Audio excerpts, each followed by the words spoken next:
경기도가 기후에너지 관련 데이터를 한 곳에서 확인할 수 있는 기후에너지 데이터 포털을 구축합니다. 도는 데이터를 바탕으로 폭염과 수해 등 자연재해에 대응하겠다는 계획입니다. 의정부시 가능동에서 지압기 배터리가 터지면서 화재가 발생했습니다. 인명피해는 없었습니다. 무차별 흉기 범죄와 살인 예고글에 많은 사람들이 불안을 호소하고 있습니다. 가족과 지인이 아니더라도 트라우마를 겪을 수 있다고 하는데요. 해결 방법을 알아보겠습니다. 양주 덕계저수지 주변 지역 개발 사업이 탄력을 받을 전망입니다. 산림 보호구역과 공익용 산지에서 보전 산지로 변경돼 주변 지역 인프라 조성 개발 사업이 가능해졌습니다.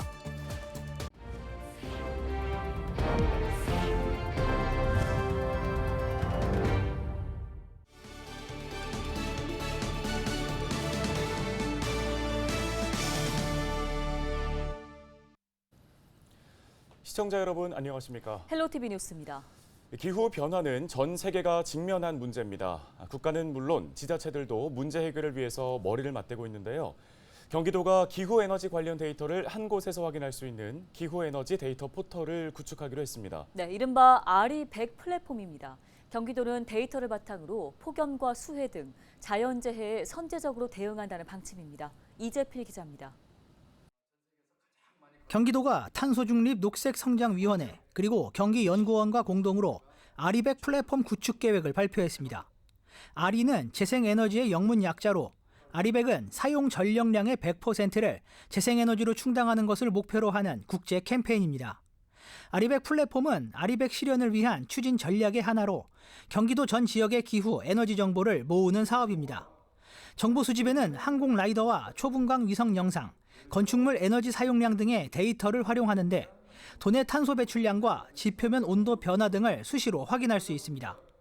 이렇게 모인 데이터를 활용할 경우 탄소 저감 정책 수립은 물론 폭염 취약 지역이나 수해 취약 지역에 대한 사전 예방 대책 수립이 수월해진다는 게 경기도의 설명입니다. 특히 경기도는 RE100 플랫폼에서 수집한 데이터를 민간에 개방해 기후테크 새싹기업 육성도 함께 추진한다는 방침입니다.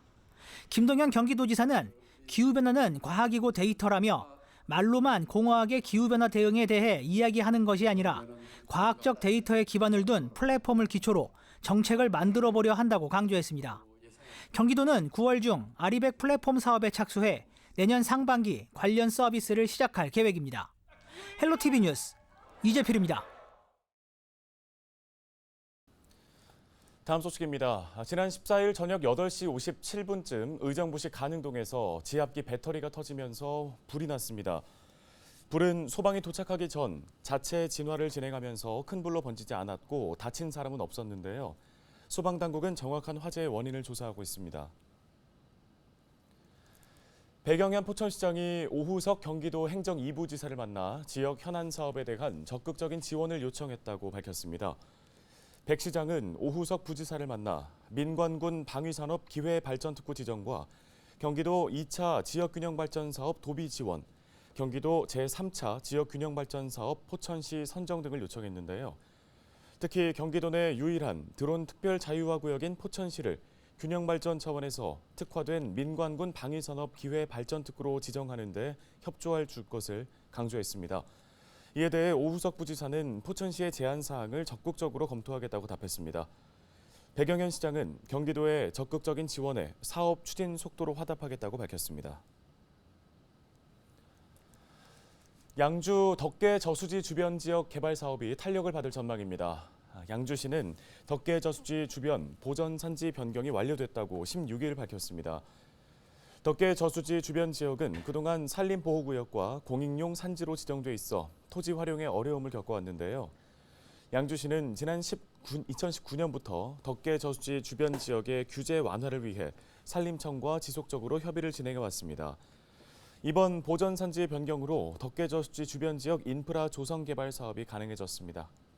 강수현 양주시장은 그동안 규제로 발전이 더뎠던 덕계 저수지 주변 개발이 이제는 빠르게 진행될 것이라며 다양한 관광 콘텐츠를 개발해 지역 경제 활성화를 이끌도록 노력하겠다고 강조했습니다.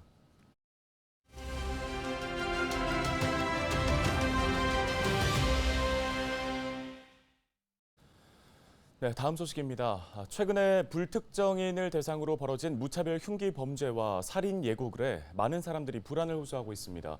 언제 어디서든 나도 대상이 될 수 있다는 공포가 자칫 국민적 트라우마가 되는 것이 아니냐는 우려도 제기되는데요.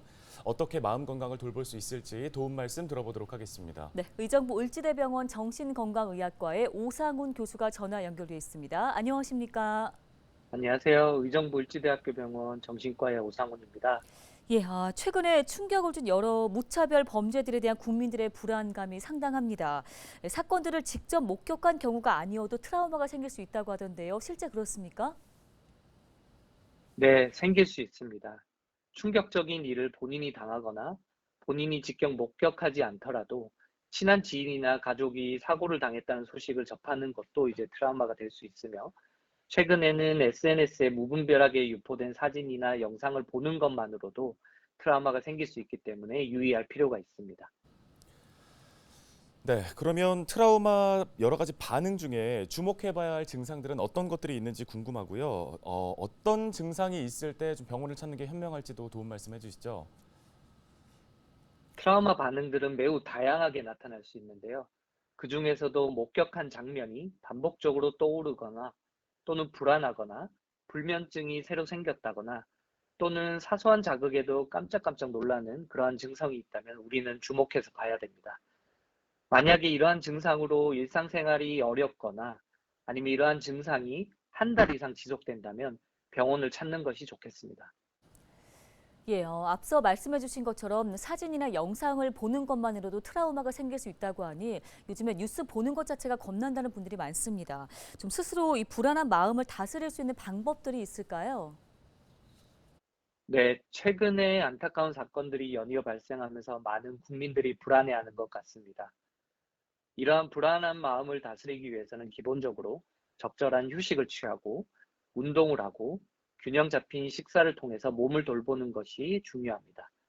그리고 미디어나 특히 SNS의 자극적인 게시물에 노출되는 것을 줄여야 합니다. 우리는 이럴 때일수록 자신의 감정을 너무 억누르지 마시고 주변에 나를 이해해 줄 수 있는 가까운 사람들과 대화를 나누는 것이 도움이 된다고 볼 수 있습니다. 네, 알겠습니다. 도움 말씀 여기까지 듣겠습니다. 의정부 을지대병원 정신건강의학과 오상훈 교수였습니다.